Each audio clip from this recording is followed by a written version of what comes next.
Ready start. कुछ समय पहले लगभग 45 बरस के दिवंगत व्यक्ति की 13वीं के क्रम में मेहमानों के लिए पकाए गए खाने में पूरी, छोले, मिठाइयाँ और अन्य पकवान परोसे गए थे। शायद ही किसी को इससे किसी को दिक्कत थी या इस पर उनके दिमाग में कोई सवाल उभर रहा था। यह भी किसी को सोचना ज़रूरी नहीं लगा होगा कि ऐसा खाना तो खुशी के अवसरों पर परोसा जाता है। आयोजन में स्वाभाविक शोक और उदासी तो थी, लेकिन सामाजिक मंच पर किया जा रहा दिखावा स्पष्ट झलक रहा था। ऐसा लग रहा था कि दुख भरे अवसरों पर सादगी भरी परंपराएं छोड़ी जा रही हैं। इस माध्यम से भी संबंधों के ढीले तस्मे कसने का काम किया जाने लगा है। ऐसे वक्त पर भी औपचारिकताएं किस कदर हावी ही रही हैं, इसका अंदाज़ा इससे लगता है कि शोक प्रवचन खत्म होने से कुछ देर पहले ही अधिकांश लोग हाजिरी दर्ज करने के लिए पहुंचते हैं। सोशल मीडिया के अलग अलग मंचों पर शोक सूचनाओं को लाइक भी किया जा रहा है। शोक संदेश कब से 3 अक्षरों में संक्षिप्त होकर RIP यानी मृतक की आत्मा को शांति मिले में तब्दील हो चुके हैं। इधर बाजार जिंदगी के हर क्षेत्र को काबू कर रहा है।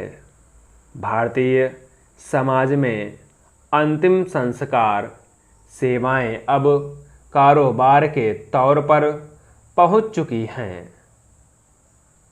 बदलते परिवेश में जिंदगी के क्रियाकलाप यांत्रिक रूप से संपादित होते जा रहे हैं। रिश्तेदारों, संबंधियों और परिचितों का मिलना जुलना सिकुड़ रहा है।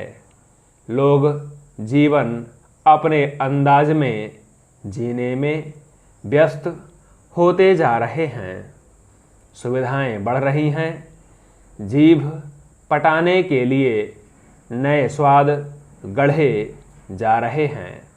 पहनने और दिखाने के लिए नए परिधान हैं।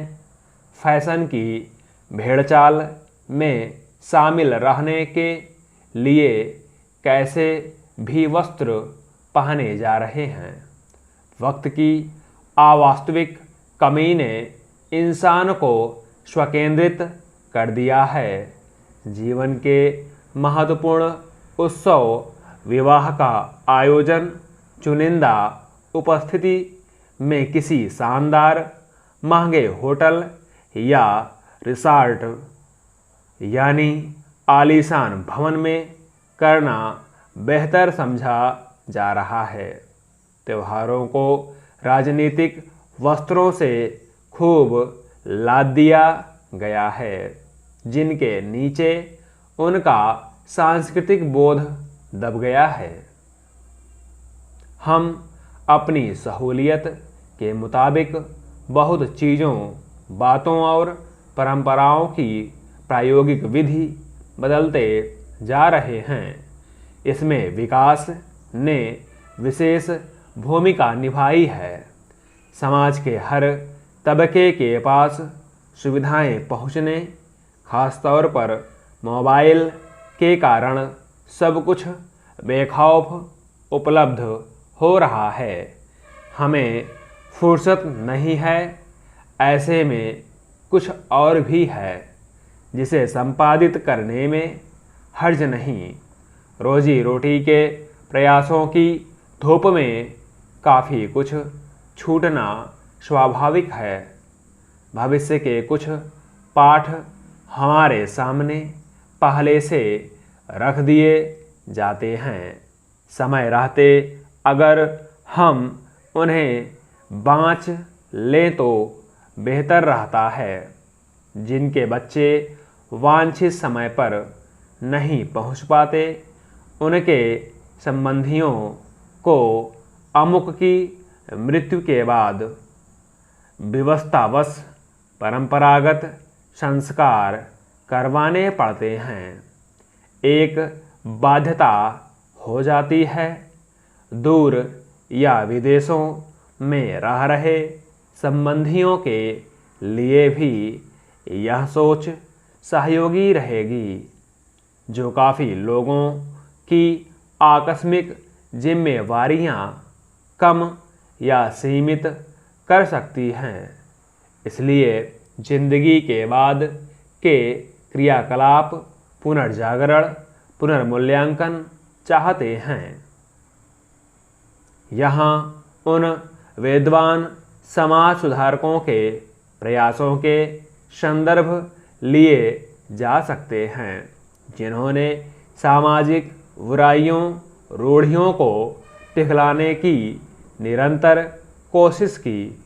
हमारा कम पढ़ा लिखा और ग्रामीण समाज अभी इनकी गिरफ्त में है। आवश्यक परंपराओं के नाम पर जारी इन रीति रिवाजों बारे में सोचा जाना चाहिए। इनमें दुख संभवतः कम महसूस करने, दिवंगत की आत्मा को सुख चैन देने के लिए रची औपचारिकताओं का समावेश किया गया होगा।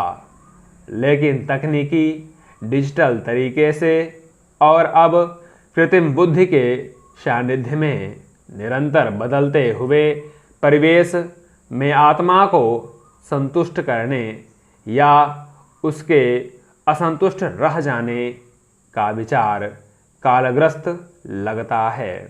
निश्चित स्थान पर जाकर अस्थि विसर्जन, रोजाना पानी से घड़ा भरना, 13 दिन का शोक, बिना छौंक सादा खाना, सांसारिक सामान का दान, भोज, हर माह खाना खिलाना और फिर बरसी अप्रासंगिक लगती है। एक विशेष अवधि तक परिवार में शुभ कार्य नहीं किए जाते। विश्वास के अनुसार समाज में दूसरी परंपराएं भी चल रही हैं। परिवार या निकट संबंधियों के पूर्व निश्चित महत्वपूर्ण कार्य, उदाहरण के तौर पर विवाह, रुकते दिखते हैं, तो बरसी वर्ष पूरा होने से पहले कई बार तो 2 महीने में ही पूजा करवाकर निपटा दिया जाता है। अगर ऐसे विवशतापूर्ण कार्य से आत्मा अप्रसन्न नहीं होती तो सभी रिवायतों को कम या समाप्त करने से भी नाराज नहीं होगी। इंसानों की दुविधाएं देखते हुए लिए गए जरूरी निर्णय पर आत्मा प्रसन्न होगी। परिवेश भी इंसान का ही है, जो उसकी सामाजिक और निजी संतुष्टि के लिए बनाया गया है। परिस्थितिवश अपने भले के लिए इंसान को ही बदलना है। समाज को यूं भी अपने कामों में व्यस्त रहता है। यह फैसला अप्राकृतिक बुद्धि को नहीं, नैसर्गिक समझदारी को लेना है। समाज के कई संप्रदाय संक्षिप्त शैली में यह सब कर रहे हैं, उनसे प्रेरणा ली जा सकती है। स्टॉप।